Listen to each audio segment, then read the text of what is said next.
미스터 마켓 얼른 또 가봐야 되겠네요. 미스터 마켓입니다. 네, 헤드라인을 주십시오.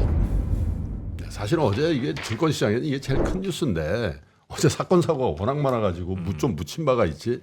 금투세 폐지의 상법 개정까지 투자자 환호 혹은 정책 혼란이다. 이런 어제 저 뉴스가 있었는데 묻혔군요. 많이. 묻혔어. 네. 왜냐하면 뭐 워낙 부산 사건이 네. 충격이어가지고.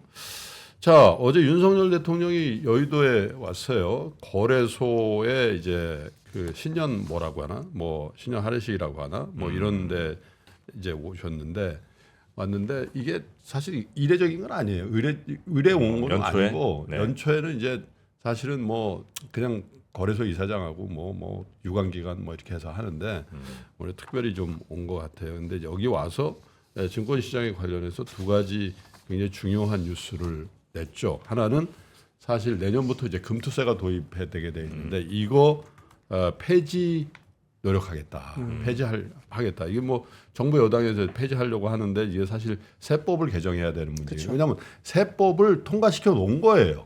금투세는 시행은 안 하지만 네. 여야 합의해서 국회 본회의를 통해서 금투세가 시행이 되기 직전에 있다고. 그쵸. 근데 이제 이거를 폐지하겠다 이렇게 이제 얘기를 했고 또 하나는 이제 사실 굉장히 많은 분들이 저희를 포함해서 많은 분들이 얘기해왔던 이 상법도 개정을 추진하겠다 이런 얘기를 했는데 하나하나 좀 말씀을 드리면 사실 이제 지금은 우리가 대주주들만 지금 지난번에 연말에 50억으로 상향 조정이 됐잖아요. 원래 10억이었는데 네. 주식 한 종목을 50억 이상 갖고 있는 사람들만 양도 차익 과세를 하려고 하는 거거든요.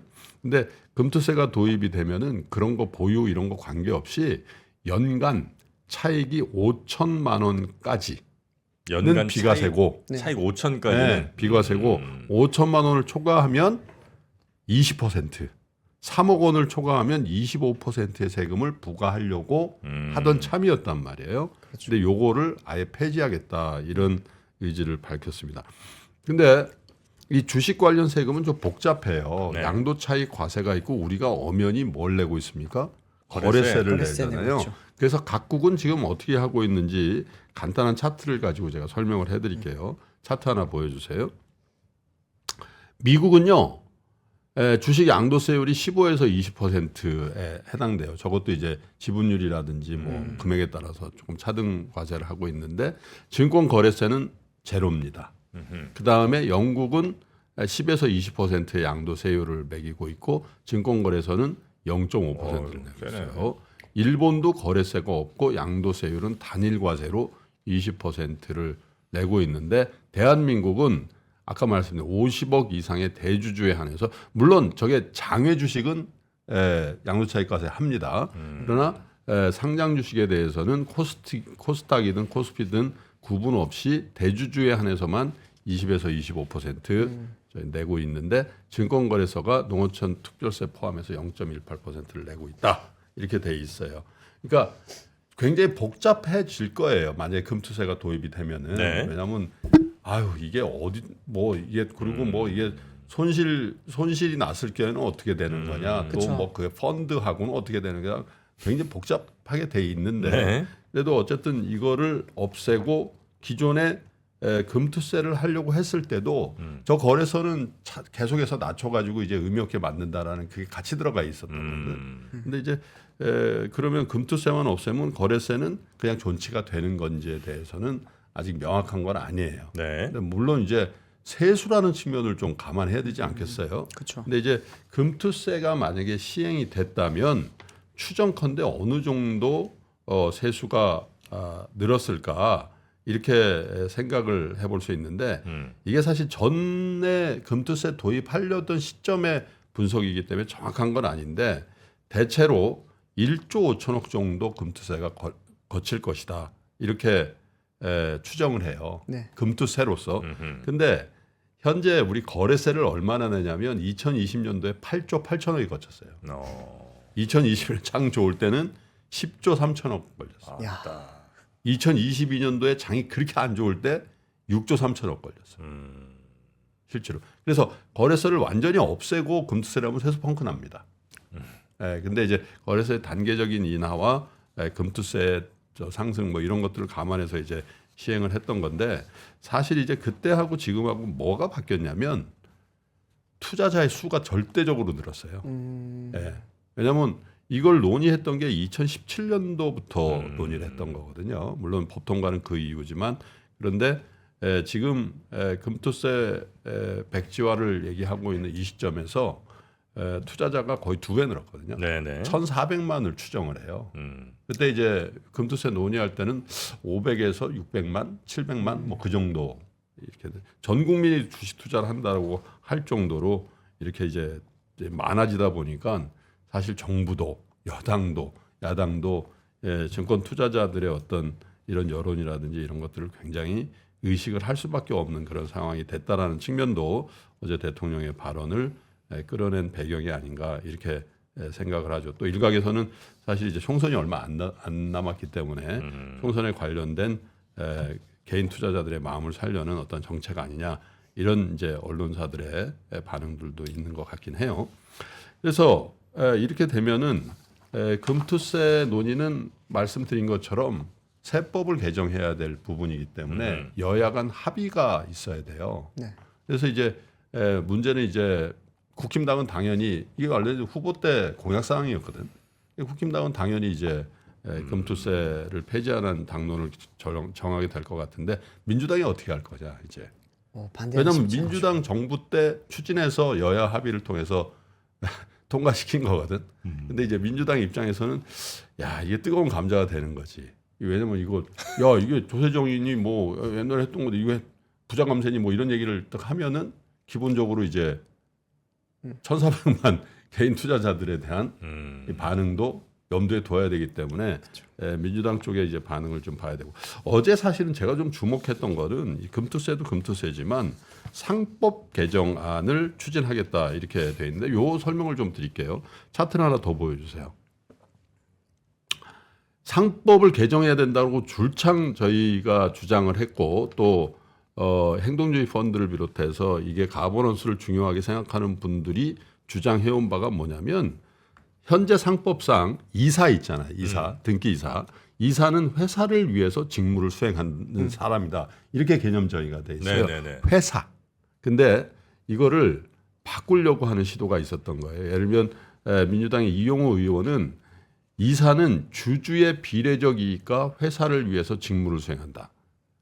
회사 외에도 주주의 이익, 주주의 비례적 이익과 회사. 그래서 회사라고 하면 기본적으로 회사의 이익이 결국 우리의 가버넌스 체제 하에서는 대주주의 이익과 이렇게 연결되어 있는 경우가 굉장히 많았거든요. 그렇죠. 그래서 그거를 실제로 회사라고 하지만 이퀄 대주주 이렇게 되어 있는 경우가 많잖아요. 그걸 이제 원천적으로 봉쇄해보고자 하는 법 개정 취지인데 박주민 의원은 저기도 민주당이잖아요. 네. 이사는 회사와 총주주를 위해서 직무 수행해야 된다. 이렇게 총주주가 의미하는 바는 소액 주주들을 포함하는 의미가 되겠죠. 모든 주주를 위해서. 그렇죠.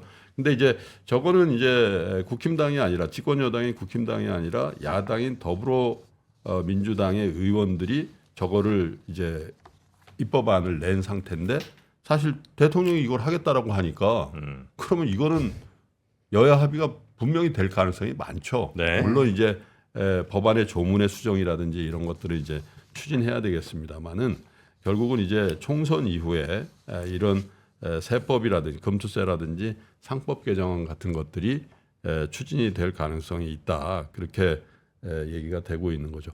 개인 투자자단에서는 굉장히 큰 환호 그리고 어제 시장이 초장이 별로 안 좋았는데 네. 이 발언이 나온 이후에 굉장히 분위기가 좀 많이 바뀌었습니다. 이중과세에 대한 논란이 굉장히 많았었거든요. 거래세도 걷고 또 양도세 차익도 내는 그 부분은 분명히 문제가 있다라는 그런 논란이 많았던 게 이제 금투세인데 한 가지 이제 무슨 생각을 해봐야 되냐면 금투세라는 게 조세 정의, 그러니까 계세주의죠. 네. 그러니까 소득이 있는 곳에 세금이 있다라는 그거를 명분으로 한 건데 사실은 제가 말씀드린 것처럼 거래세라는 게 굉장히 크게 거치고 있는 거예요. 하물며 저희가 IMF 때 저도 IMF 때 주식 투자했던 사람이잖아요. 네. 예를 들면 그때 부도가 얼마나 났어요. 그래가지고 그게 완전히 부도돼가지고 관리 종목 들어가면 관리 종목이 끝나는 그 뭡니까 정리 매매라고 있어요.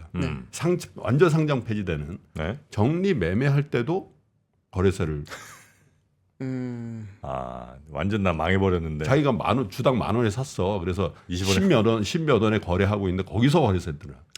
그래가지고 그때 울부짖으면서 그때는 그런 용어가 이게 나라자 그런 용어가 없었거든. 네. 그런데 그렇게 해서 40몇 년을 거래세를 뗀 거예요. 그런데 거래소를 존치하고 양도차익과세를 그래서 이제 이걸 반대하는 사람 입장에서는 아니죠. 이 폐지를 반대하는 사람 입장에서는 야 5천만 원 아니냐 5천만 원. 솔직히 5천만 원 내는 사람 뭐 얼마나 될 것 같니? 근데 그렇죠. 주식 투자는요.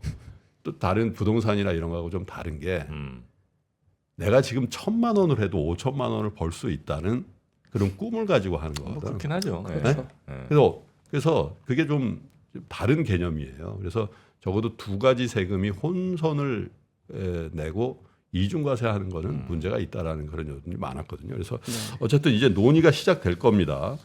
그리고 이것과 관련해서 사실은 작년 연말에 여당에서 정부에서 비과세 대주주 요건을 10억에서 50억으로 올린 어떻게 보면 이제 패키지라고 봐야 되는데 바람기는 여야가 사실 이거는 당의 입장이라든지 이런 걸 다 떠나서 우리의 건전한 자본시장과 주시장이 우리는 제1금융권 은행을 위주로 금융은 커왔거든요. 네. 그래서 이제 자본시장 위주의 이 금융시장으로의 전환 이 부분을 건강하게 성장시키는 어떤 합의점을 꼭 좀 찾아줬으면 좋겠습니다. 당리 당략을 떠나서. 네네네. 그리고 개인 투자자들이 줄기차게 얘기했던 상법 개정안을 정부 여당에서 대통령의 입으로 해서 이걸 개정을 추진하겠다라고 한 거는 만사를 제쳐놓고 환영할 만한 일이 아닌가 그렇게 생각이 좀 드네요. 네. 해외 주식은 이건 안 되는 거죠, 그죠? 포함 안 되는 거죠, 당연히. 미국 주식이요? 네. 미국 주식은 미국 법에 의해서 그렇죠. 거기서 또 세금 내니까. 세금 내야죠. 네. 자, 오늘 뉴스 3 그리고 미스터 마켓 요 정도 정리하면 네. 어떨까 싶은데요. 우리 류정인 기자 네, 됐죠? 네, 좋습니다. 자, 고생 많으셨고 네. 예, 다음 기회에 또 뵙겠습니다. 고맙습니다. 네, 감사합니다. 네.